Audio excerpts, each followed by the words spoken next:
Every gardener I know has lived this same cycle. You spend all spring getting your beds ready. You plant everything in May. By August, you've got more tomatoes and zucchini than you know what to do with. You're giving bags of produce to your neighbors just to keep up. And then, almost overnight, it's done. First frost hits, the garden goes brown, and for the next 7 or 8 months, you're back at the grocery store buying tomatoes that taste like nothing, shipped from who knows where. I lived that cycle for over 20 years. Feast in the summer, famine the rest of the year, and I just assumed that was how gardening worked. You get your season, you enjoy it while it lasts, and then you wait until next spring. But here's what changed everything for me.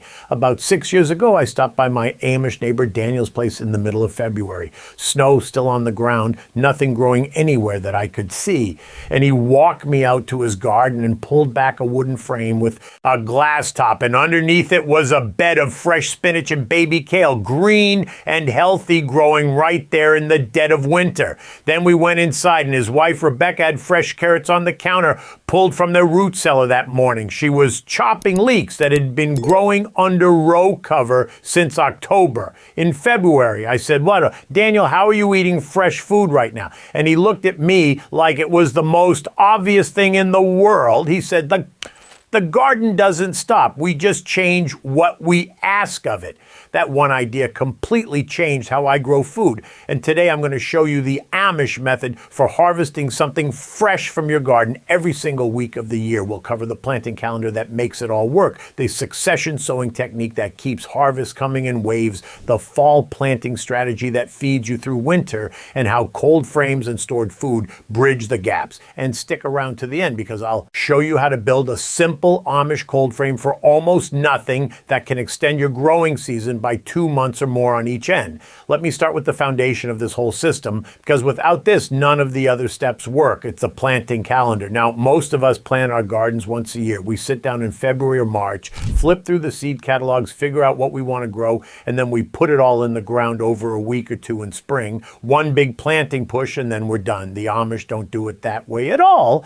Daniel has a handwritten planting calendar that his family has been refining for decades. It tells him exactly what goes in the ground every single month, from February all the way through November. Not one big planting event, a continuous rhythm of small plantings throughout the entire year. When I first saw that calendar tacked up on the wall of his potting shed, I realized what I'd been missing. I wasn't gardening year-round, because I wasn't planting year-round. It sounds so obvious when you say it out loud, but it took me 20 years to figure it out. If you want to harvest every week, you have to plant every few weeks. That's the Amish principle at its core. The garden is a year-round pantry, not a seasonal event. Here's how to start building your own calendar. You work backward from when you want to eat, not forward from when you feel like planting. Look at your first frost date in fall and your last frost date in spring. Those two dates frame your year. In the cool season, spring and fall, you're planting cold-tolerant crops. Lettuce, spinach, kale, radishes, peas,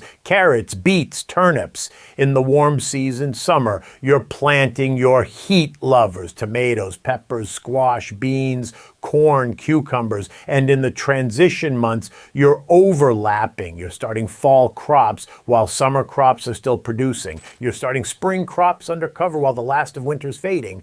The calendar fills every month with something going in and something coming out. For folks in zones 6 through 8, this rhythm flows naturally because your shoulder seasons are long. For folks in zones 3 through 5, you'll lean more heavily on cold frames and row covers to stretch those shoulders, and I'll show you exactly how to do that in a few minutes. For zones 9 and above, you almost have the opposite challenge. Your summers may be too hot for some crops, so your calendar shifts and winter becomes one of your most productive growing seasons. Now, here's the technique that makes the calendar actually work in practice. It's called succession sowing, and it's the single biggest shift I made in my gardening once I learned it from Daniel. The idea is simple, but it's powerful. Instead of planting all your lettuce at once and harvesting it all at once, you plant a small amount every 2 to 3 weeks.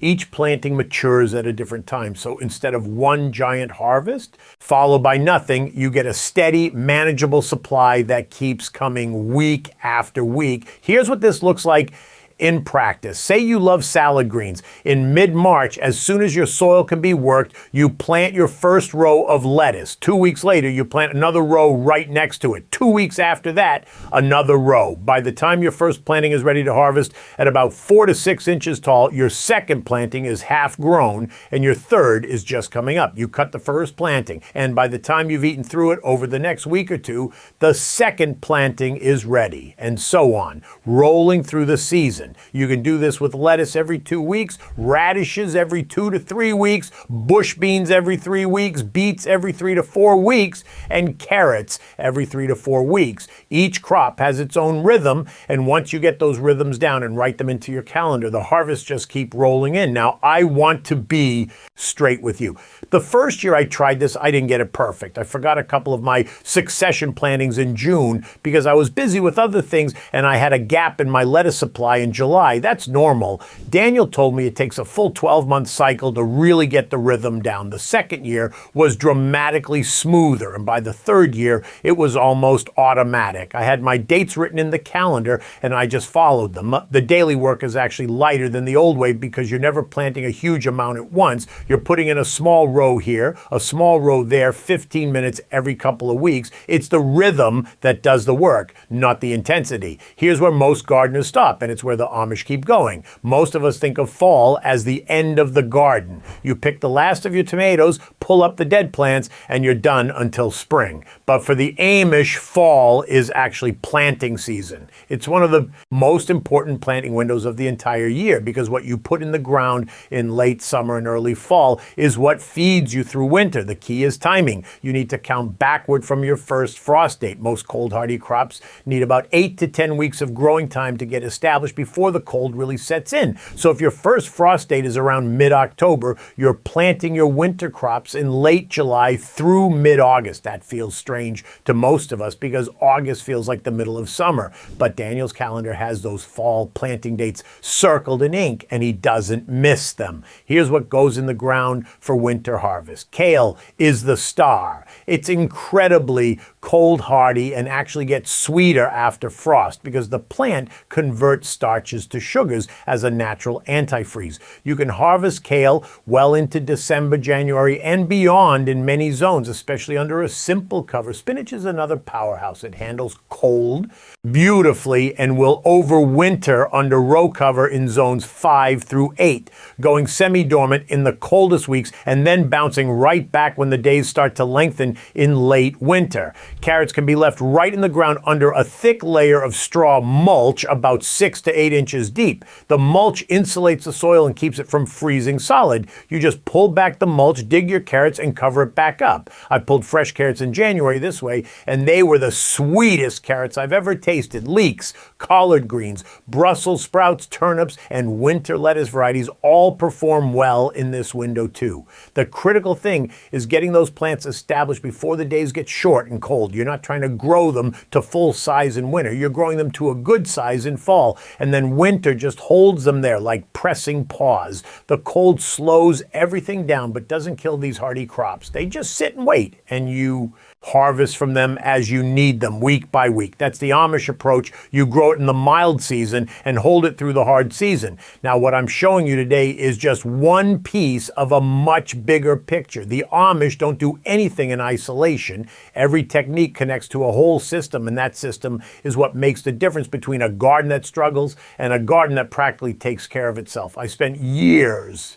learning how it all fits together. And I've put everything into a step-by-step guide called the 30-Day Amish Pest-Proof Garden Protocol. It's got the complete 5 defense layers, the companion planting charts, the 4-bed crop rotation, all of it laid out day by day so you're never guessing what to do next. If you want to go deeper than what we can cover in one video, there are 2 easy ways to get it. You can click the link right down there in the description below this video, or if you're watching this on your TV or your computer, just grab your phone, open up the camera, and point it at the QR code on screen right now. It'll take you straight to the guide. No searching, no typing anything in.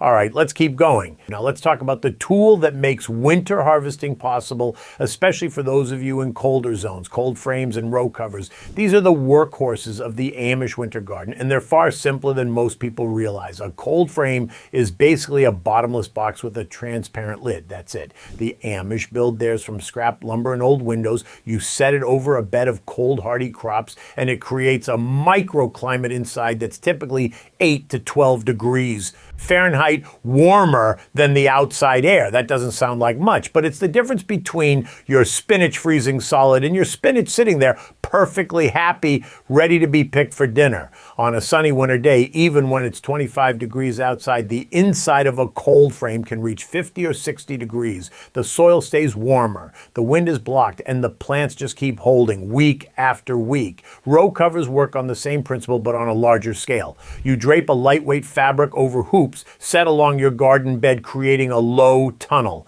The fabric I recommend for winter protection is a medium weight spun bonded material, roughly 1.5 ounces per square yard. It lets in light and moisture, but traps enough warmth to protect crops down to about 20 degrees Fahrenheit, sometimes lower if you double it up. The Amish use these over long beds of kale, collards, and winter lettuce. You can lift the edge to harvest and drop it right back down. It takes about 10 minutes to set up, and it can mean the difference between a garden that feeds you through November and a garden that feeds you through March. Here's the important piece that most people miss. You have to ventilate cold frames on sunny days. Even in January, if the sun hits that glass and the temperature inside climbs above 75 degrees, your plants can overheat. The Amish just prop the lid open a few inches with the stick on mild sunny mornings and close it back down before the afternoon temperature drops. It takes 30 seconds and it keeps your crops healthy. Daniel checks his cold frames every morning on his walk through the garden. The same morning observation habit he applies to everything he grows. Now, even with succession sowing, fall planting, and cold frames,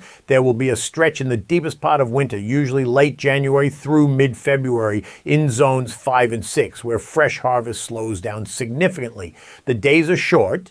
The cold is at its worst, and even the hardiest crops are just holding on rather than producing new growth. This is where the Amish system bridges the gap with stored and preserved food. Daniel's family doesn't panic during those weeks because they planned for them. Their root cellar is stocked with carrots packed in damp sand, potatoes, beets, turnips, cabbages, and winter squash. Their pantry shelves are lined with pressure-canned green beans, tomatoes, corn, and pickled vegetables. Their dried herbs and dehydrated tomatoes and peppers are in mason jars on the shelf. For those 2 to 4 weeks when the fresh garden slows to a crawl, the cellar and the pantry carry the family without missing a single meal. And then as the days start getting longer in late February and early March, the spinach under the row cover wakes up. The kale in the cold frame starts putting out new leaves. The overwintered carrots are still there in the ground. And the cycle starts again. That's the complete Amish system. It's not one technique. It's a rhythm. Spring succession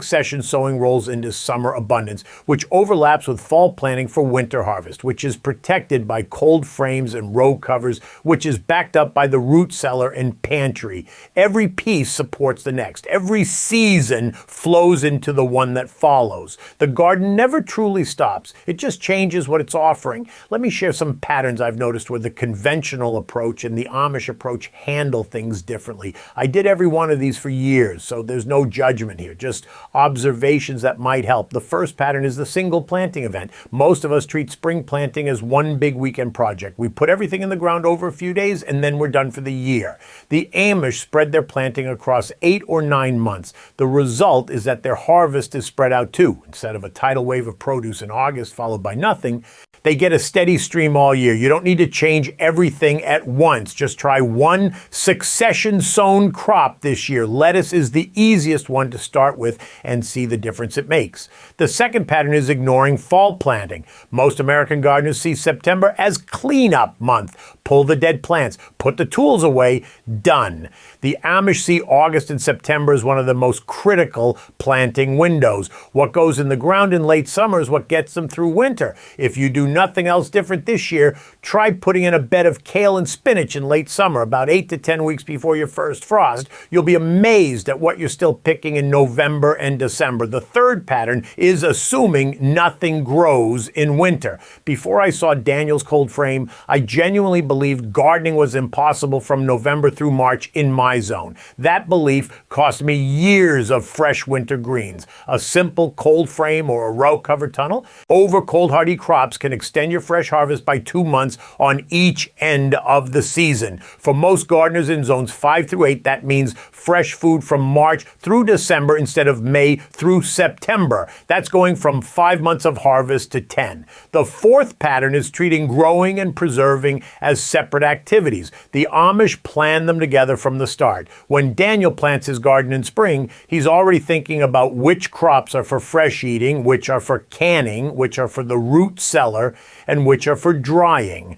That intentional planning means nothing gets wasted, nothing catches him off guard, and the pantry fills up naturally alongside the fresh harvest. You don't scramble to preserve food when you plan for it from the beginning. The fifth pattern is all or nothing thinking. A lot of gardeners hear about year-round growing and think they need to do the entire system at once or it's not worth trying. The Amish didn't build their system in 1 year. They built it over generations, one layer at a time. Start with succession sowing this spring, add a fall planting this August, try a cold frame next winter, put up a few jars of preserved food this harvest season. Each piece you add fills another gap, and within 2 or 3 years, you've got a system that feeds you almost every week. Now here's the bonus I teased at the beginning: how to build a simple Amish cold frame for almost nothing. This is the exact design Daniel showed me, and I built my first one in about an hour. You need 4 pieces of lumber for the sides. The back wall should be about 18 inches tall and the front wall about 12 inches tall.